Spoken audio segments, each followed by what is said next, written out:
కానీ చాలా ప్రశాంతమైన ప్లేస్. ఫ్యామిలీతో వచ్చినా మీరు ఫ్రెండ్స్తో రండి, ఫుల్ ఎంజాయ్ చేస్తారు. సండే రండి, చాలా చాలా బాగా ఎంజాయ్ చేస్తారు. చాలా బాగుంది నిజంగా. ఈ కొలను చూడడానికైనా రండి, ఎందుకంటే ఈ టెంపుల్ వచ్చేసి 800 సంవత్సరాలు, ఇంచుమించు 1000 సంవత్సరాల పైన కట్టిరంట, అంత పురాతనమైనది. ఇప్పుడు మీరు చూస్తున్నది శ్రీ ఛాయ సోమేశ్వర దేవాలయం. ఇది నల్లగొండ జిల్లాకి 4 కిలోమీటర్ల దూరంలో ఉన్న పానగల్ అనే గ్రామంలో ఉంది. పానగల్ నుండి 1.5 కిలోమీటర్లు ఊరికి దూరంగా ఉండడం వల్ల ఈ దేవాలయం ఎవరికి తెలియకుండా పోయింది. చాలా మంది స్టూడెంట్స్ ఈ దేవాలయానికి వెళ్తున్నారు. హైదరాబాద్ నుంచి ఈ దేవాలయం 104 కిలోమీటర్ల దూరంలో ఉంటుంది. ఇదే ఛాయ సోమేశ్వర టెంపుల్.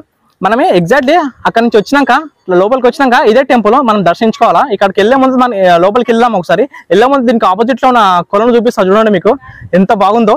చాలా పెద్ద కొలను, సూపర్ గా ఉంది కొలను మాత్రం, చాలా చాలా బాగుంది. ఊరికి దూరంగా ఒంటరిగా పొలాల మధ్య ఎలాంటి రాజగోపురం లేకుండా చిత్రాస్తాకారంలో ఉండే 3 గర్భాలయాలు గల త్రికుటాలయం.